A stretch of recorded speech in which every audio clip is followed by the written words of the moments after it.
तो आज हम अलग अलग करेंगे कि इसमें इर्रेशनल नंबर कौन से हैं और रैशनल नंबर कौन से हैं। अब इर्रेशनल मीन के गैर नातिक अदाद वो नंबर जो कि पी बाई क्यू फॉर्म में या रेशो की फॉर्म में या फ्रैक्शन की फॉर्म में नहीं लिखे जा सकते। ठीक है, ये बेसिकली इर्रेशनल नंबर कहलाते हैं। अब इर्रेशनल नंबर्स में स्क्वायर रूट 3, सबसे पहले हम इसको टेस्ट करेंगे, इसको चेक करते हैं क्या ये एक इर्रेशनल नंबर है या नहीं है।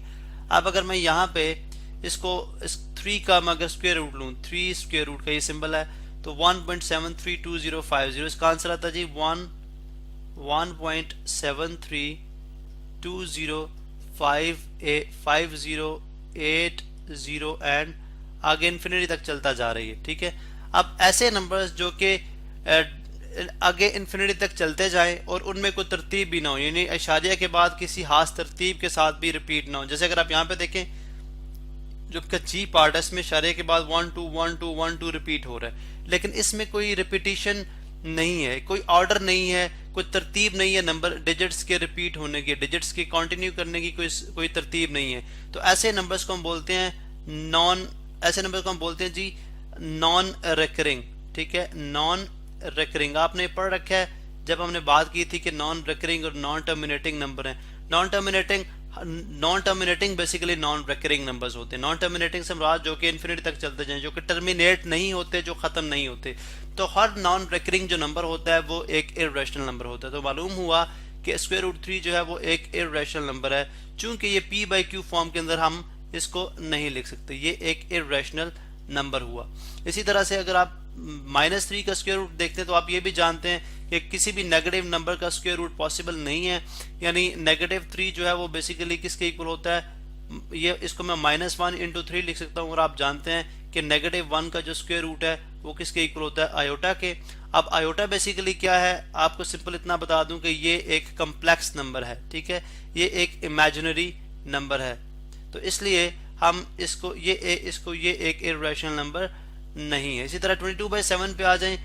22/7 को जब आप देखते हैं तो हम इसको भी देख लेते हैं जी। 22 डिवाइडेड बाय 7, हमने इसको जब सॉल्व किया तो हमें पता चला 3.142857, 142857, 14 उसने राउंड ऑफ करके 3 कर दिया, लेकिन ये 142857, यानी अगर मैं इसको लिखूं यहाँ पे तो ये आ जाएगा जी। इसको मैं इस तरह से लिख देता हूँ यहाँ पे, 22/7 इज इक्वल टू होगा 3.1428571 एंड वही आगे 2857, यानी 1 2 3 4 5 6 डिजिट रिपीट होते हैं। ठीक है, उसके बाद फिर 6 डिजिट रिपीट होंगे ये वाले एंड सो ऑन, इस तरह से चलता जाएगा।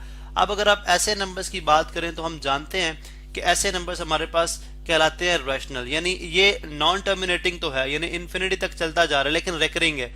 रेकरिंग से मुराद के 142857, 142857, 142857 ये रिपीट हो रहा है, एक खास तरतीब के साथ, एक खास ऑर्डर के साथ ये रिपीट हो रहा है। इस तरह के नंबर्स कहलाते हैं हमारे पास रैशनल नंबर्स, यानी ये बड़ी आसानी के साथ हम ऐसे नंबर्स को जो है वो पी बाई क्यू फॉर्म में, यानी कि क्वोशिएंट फॉर्म में या फ्रैक्शन फॉर्म में लिख सकते हैं। तो वो नंबर जो कि फ्रैक्शन फॉर्म में लिखे जा सकते हैं उनको हम जो है रैशनल नंबर बोलते हैं, ना कि इर्रेशनल नंबर बोलते हैं। और दूसरी बात, ऐसे नंबर को पी बाई क्यू फॉर्म में कैसे लिखा जाता है, इसके ऊपर भी हमारा लेक्चर मौजूद है, आप उसको सुन सकते हैं।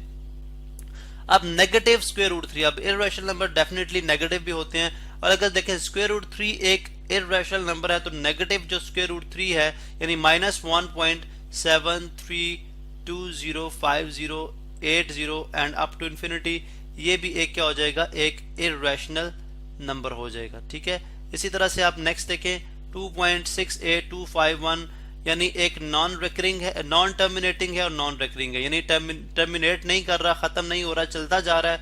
उसके बाद देखें डिजिट्स में कोई खास तरतीब या खास ऑर्डर भी मौजूद नहीं है। इस तरह से अगर देखा जाए तो ये भी एक हमारे पास, यहाँ पे हम इसका कलर चेंज कर लेते हैं, ये भी हमारे पास एक इर्रेशनल नंबर है। ठीक है जी, यानी गैर नातिक अदाद है, जो कि फ्रैक्शन फॉर्म में या पी बाई क्यू फॉर्म में या क्वोशिएंट फॉर्म में नहीं लिखा जा सकता। इसी तरह से 6.52101 देखते हैं आप, तो ये एक नॉन टर्मिनेटिंग है। नॉन टर्म यानी 101 तक आगे डॉट डॉट नहीं है, यानी यहाँ तक ये कम्प्लीटली डिवाइड हो जाता है। तो हर वो नंबर जो कि कम्प्लीटली डिवाइड हो जाता है हम उसको बड़ी आसानी के साथ पी बाई क्यू फॉर्म में यानी फ्रैक्शन फॉर्म में लिख सकते हैं। यानी अगर मैं यहाँ पे इसका डेसिमल कैंसिल करूँ और इसके नीचे मुझे 1 लगाना पड़ेगा, और 1 2 3 4 5 से अगर मैं 0 लगा दूं, ठीक है, जितने ऊपर डिजिट है उतने अगर मैं नीचे जीरो लगा दूं तो अगर आप देखें अगर ये कैंसिल आउट हो सकते हैं कैंसिल आउट भी कर लें, वरना ये हमारे पास एक P बाय Q फॉर्म मौजूद है। ठीक है, इसी तरह से 3 पॉइंट, तो लिहाजा ये एक रैशनल नंबर हुआ ना कि इररेशनल नंबर हुआ। तमाम नॉन टर्मिनेटिंग जो डिजिट्स होते हैं वो रैशनल नंबर्स होते हैं। इस तरह अगर आप यहाँ पे देखें तो ये अगेन एक नॉन टर्मिनेटिंग, ठीक है, नॉन टर्मिनेटिंग है यानी खत्म नहीं हो रहा लेकिन रिकरिंग है, यानी अगर आप देखें 1 2 1 2 1 2 1 2 1 2 एंड ये 1 2 जो दो डिजिट्स हैं ये रिपीट होते जा रहे हैं। इसलिए ऐसा नंबर जो कि रिकरिंग होता है, जो कि जिसके रिपीट होने में कोई तरतीब मौजूद होती है, ऐसे नंबर्स को हम बोलते हैं जी वो तमाम के तमाम क्या हैं, रैशनल नंबर्स हैं। ठीक है, तो इस तरह से हमने आइडेंटिफाई कर लिया कि इन गिवन नंबर्स में कौन से नंबर थे जो कि रैशनल हैं और कौन से नंबर थे जो इररेशनल हैं। अगर आप इररेशनल नंबर्स की बात करते हैं तो हमारे पास -√3, ठीक है, 2.60825 और उसके बाद √3, ये तीन जो है वो इररेशनल नंबर हैं। बाकी सारे जो हैं उसमें एक इमेजिनरी नंबर था और बाकी तीन जो है उसमें रैशनल नंबर्स हैं।